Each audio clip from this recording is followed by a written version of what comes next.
In today's fast-paced world, where dating apps dominate and grand romantic gestures fill our feeds, it's easy to believe that transforming your love life requires dramatic overhauls, expensive retreats, perfect profiles, or some magical confidence hack that turns you into a social superpower overnight. But the truth is far simpler, quieter, and infinitely more powerful. Real, lasting change comes from micro-habits so small they feel almost ridiculous to mention, yet when repeated consistently, they compound into a completely different romantic reality. The hosts, Matthew Hussey, Audrey, Stephen, and David, set out to prove exactly that in this episode. They deliberately steer clear of the silver bullet trap that plagues most self-help content.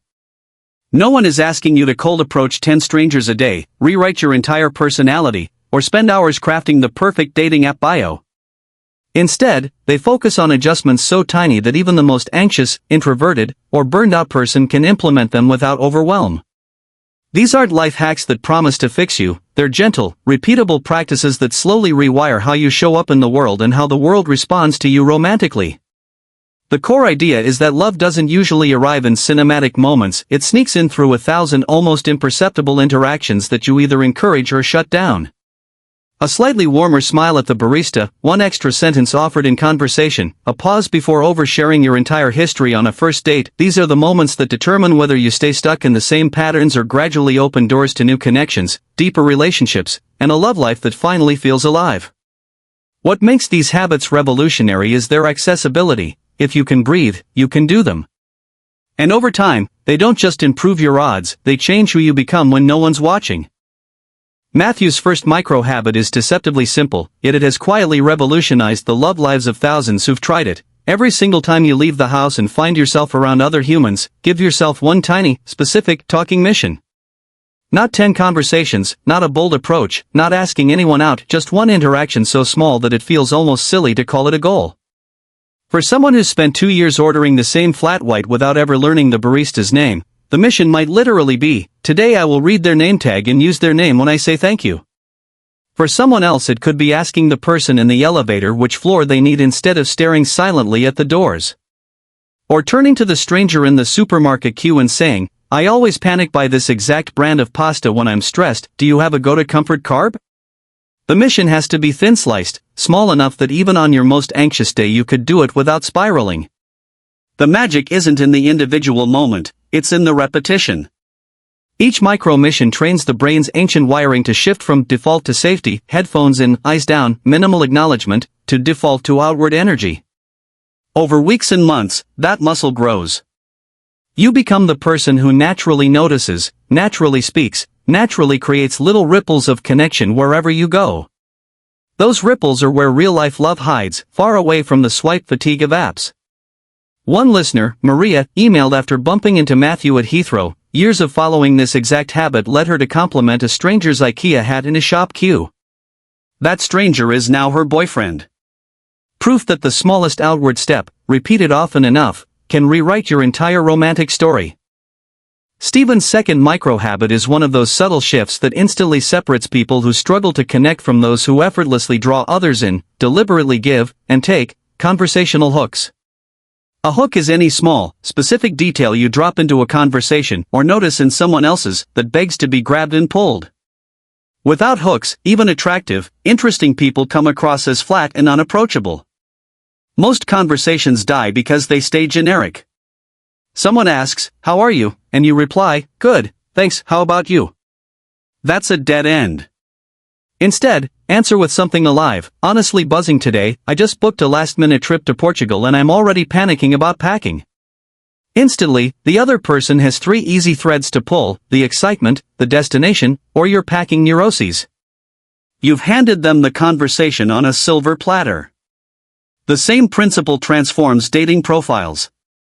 A profile full of "I love to travel, eat out, and chill with friends" gives zero traction. Swap one line for "currently obsessed with trying to find the world's best carbonara, Rome ruined me last summer," and suddenly every message you receive has somewhere natural to start. Equally important is becoming a hook detective when someone else speaks. If they mention a band, a weird hobby, an upcoming work trip, or even just the color of their shoes, pounce on it with genuine curiosity.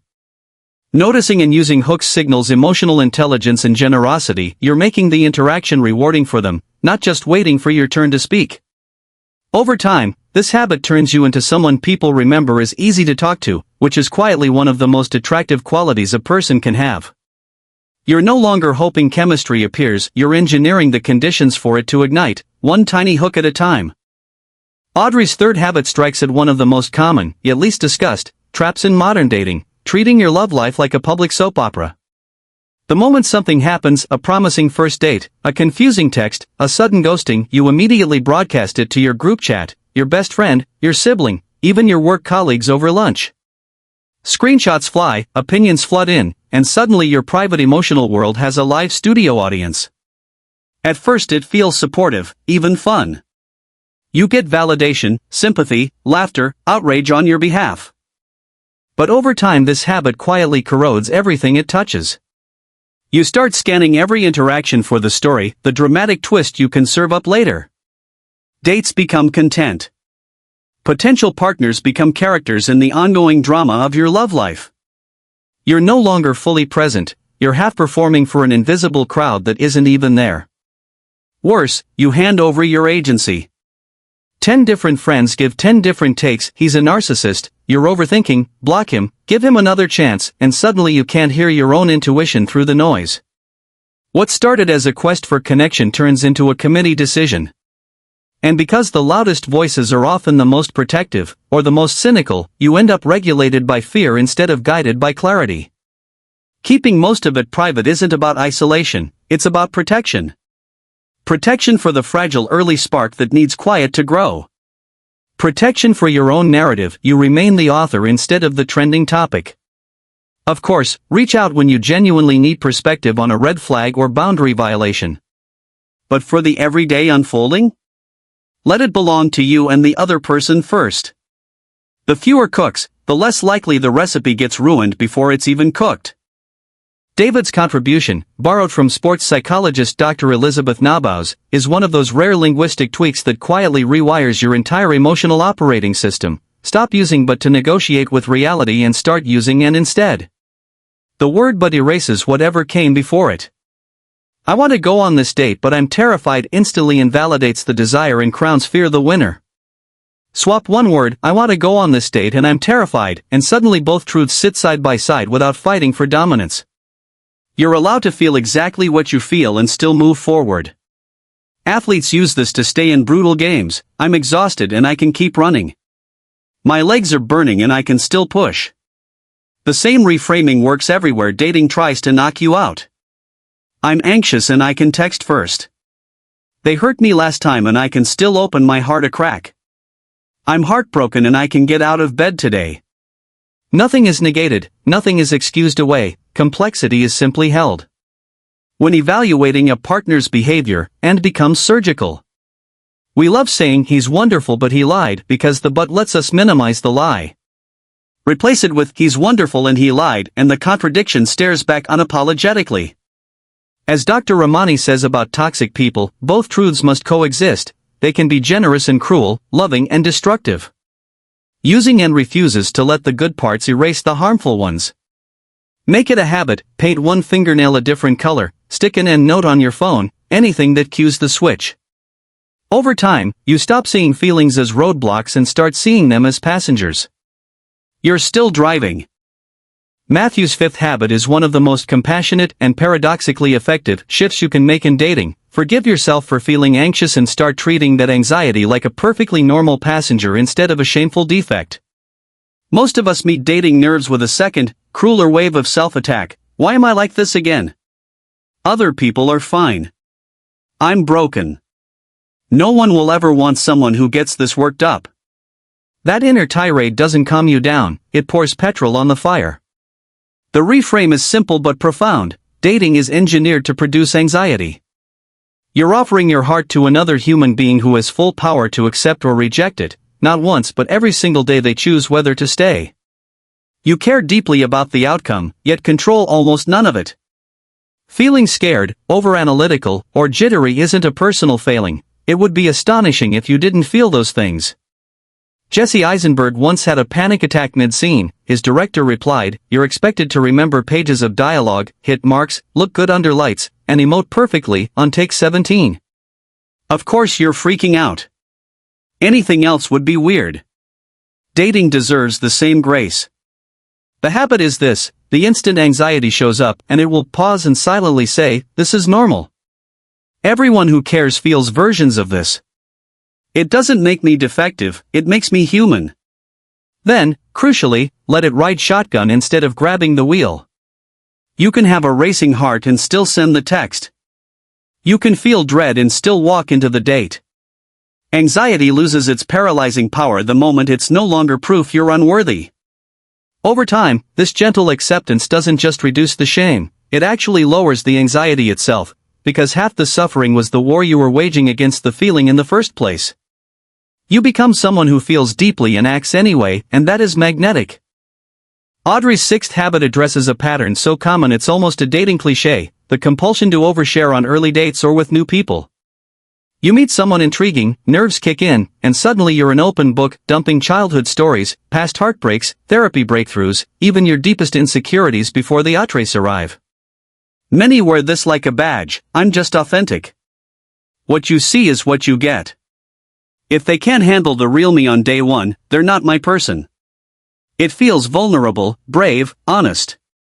In reality, it's often the opposite of power. Oversharing rarely comes from pure generosity, it's usually a subtle strategy. Sometimes it's a test: if I show you my mess right away, will you still stay? Sometimes it's relief: spilling everything fills awkward silences and creates instant intensity. Sometimes it's even a bid for control: if I reveal the worst first, you can't weaponize it later. But information is currency, and handing over your entire emotional bank balance to someone who hasn't earned a single deposit leaves you exposed and them overwhelmed. The habit to cultivate is a tiny pause. Every time you feel the urge to reveal something big: a trauma, ex-trauma, mental health history, family secrets, freeze for 3 seconds and silently ask, "Why do I want to say this right now? Have they earned this piece of me? Is this for connection or for comfort?" That micro delay is enough to interrupt the autopilot. You don't have to become guarded or fake, you simply slow the reveal so intimacy can build naturally. People who master this radiate quiet confidence. They let others wonder, discover, peel back layers over weeks instead of minutes. Attraction thrives on that gradual unveiling. Each new detail feels like a gift they've worked for. Hold back, not out of fear, but out of self-respect. The right person will delight in earning the privilege of knowing you deeply, one considered layer at a time. Stephen's quick bonus habit is pure social alchemy: become a playful, generous mind reader. People don't fall in love with you because you're perfect, they fall because they feel fascinating in your presence. The fastest way to give someone that electric "I've been seen" buzz is to notice something specific about them and say it out loud, warmly and curiously, as if you've just caught them doing something delightful. It can be as simple as, "You have the best laugh," it starts in your eyes before it even reaches your mouth. Or, "You're such a good listener, most people are just waiting for their turn to speak, but you actually hear people." Or even, "You strike me as the kind of person who secretly plans epic surprise parties." It doesn't have to be 100% accurate, the gift is the spotlight. If you're wrong, they'll correct you with a grin: "No, I'm terrible at surprises." And now you're laughing together about the truth. This habit works because humans are wired to light up when someone articulates a positive truth, or a charming near truth, about them. Ed Milet calls it "let me tell you about you," and Shakespeare praised the rare soul who was not only witty in himself, but the cause of wit in others. A playful observation does exactly that: it hands them a little mirror that reflects their best self back at them. Do it once or twice per interaction and watch what happens. Their posture softens, their eyes sparkle, they lean in. You've just made them feel unique, understood, and quietly admired, all with one sentence. Repeat it enough and you become the person everyone remembers as "the one who really gets me." In a world of small talk and surface chatter, that single habit quietly makes you unforgettable. The final segment ties everything together with a warm, chaotic bow that feels like lingering at the table long after dinner should have ended. Matthew recaps the 6 micro-habits they managed to cover: tiny talking missions, conversational hooks, refusing to turn your love life into group chat entertainment, swapping but forend, forgiving yourself for anxiety, and pausing before you overshare, then jokingly promises the remaining 3 only if listeners flood the inbox demanding a part 2. The comments section from their recent Gen Z episode becomes a mini therapy session. One listener perfectly articulates the quiet exhaustion of modern dating being a game of detriments rather than benefits, and Matthew reminds everyone that the real cheat code is still real-world connection skills, no matter your age. Love Lifeline brings Kim's raw question, after yet another cycle of setting boundaries, watching her partner get upset, pulling away, and seeing him straighten up only when she withdraws. How does she know if this push-pull is normal or simply the best she'll ever get? Matthew gently dismantles the scarcity trap of best I'll get and reframes it as the far more empowering, and scarier, question: can I actually be happy here, long-term, with this exact human and this exact dynamic? He stresses that peace isn't about finding someone better on paper, it's about whether, after every imperfect argument, the relationship reliably corrects back to a center where you feel safe, regulated, and loved. Finally, Steve Sleeves erupts into good-natured chaos as the team roasts their own historical dating disasters: Matthew's careless handling of hearts, Audrey's former oversharing, Steven's avoidant "it's over," Jerry's storytelling, before flipping each bad habit into a quick replacement mindset. The episode ends with laughter, a plug for their new intentional matchmaking app Sync, and a genuine thank you to the audience that feels less like a sign-off and more like a group hug. 6 small habits, 1 big reminder: love doesn't require heroism, just consistent, almost embarrassingly tiny acts of courage and kindness, mostly toward yourself.